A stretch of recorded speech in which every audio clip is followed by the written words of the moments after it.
చైతన్య కాలేజీలో కొమ్మతిలో చదువుతుంది. అందరూ కూడా సోషల్ మీడియాలో ఫోటోలు తీసి పెడతాము, నువ్వు మాకు అంగీకరించకపోతే నీ మీద గ్రూపుల్లో పెడతామని చెప్పేసి ఆ అమ్మాయిని సోషల్ మీడియా నగ్నంగా సోషల్ మీడియా పెడతామని చెప్పేసి చనిపోయే ముందే మెసేజ్లు వాళ్ళ నాన్నగారి మొబైల్కి అలాగే బావగారి మొబైల్కి పంపించి ఆ అమ్మాయి సూసైడ్ చేసుకోవడం జరిగింది.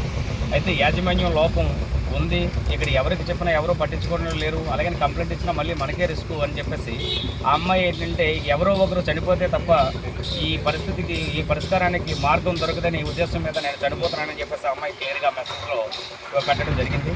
దీని మీద ఆడపిల్లలకి రక్షణ లేకుండా పోయింది. కాబట్టి మరి సమాజంలో బ్రతకాలి, ప్రతి ఆడపిల్ల చదువుకోవాలి, ప్రతి పిల్లల్ని ముందుకెళ్ళాలి అని అనుకుంటే మాత్రం మరి ఇలాంటి అనుకోని కారణాలు జరుగుతూ ఉంటే మరి ఆడపిల్లలకు రక్షణ ఎక్కడుంది? కాబట్టి ఈ అమ్మాయికి తగినంత న్యాయం చేయవలసిందిగా మీ మీడియా నుంచి అయితేనేమి, ప్రభుత్వం వారిని అయితేనేమి, అలాగే కాలేజీ యాజమాన్యం కూడా దీని మీద స్పందించాలి. ఎందుకంటే వాళ్ళు ఏమీ జరగలేదు, అమ్మాయి మానసికంగా చనిపోయిందని చెప్తున్నారు. ఓన్లీ ఆ అమ్మాయి ఫోన్ తోటే మెసేజ్ పెట్టడం జరిగింది. ఆ అమ్మాయి పెట్టిన ఫోన్ కూడా స్టేషన్లో, మన పోలీస్ స్టేషన్లో ఉంది. అమ్మాయి వాళ్ళు హ్యాండ్ ఓవర్ చేసుకున్నారు స్టేషన్ వారు కూడా. ఈ విషయం మీద తగిన న్యాయం జరిపించాల్సిందిగా ఈ అందరినీ కోరడం జరుగుతుంది. అమ్మాయి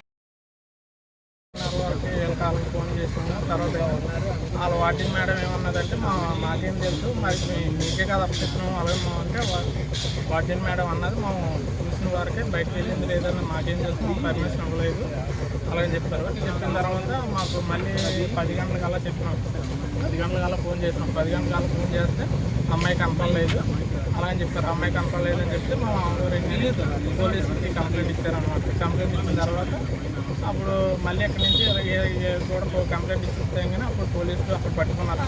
వీళ్ళు కంప్లైంట్ ఇస్తే హాస్టల్కి వెళ్ళారు, హాస్టల్ నుంచి పట్టుకున్నారు. అక్కడే పడిపోయింది అన్నారు. మా రాబోడికి ఆర్కే హాస్పిటల్లో జాయిన్ చేశారన్నారు. అక్కడికి వెళ్ళబోడికి మేడం వాళ్ళు అన్నారు చిన్న ఊపిరితో ఉన్నది, ప్రాబ్లం అయితే కష్టం. అసలు ఏం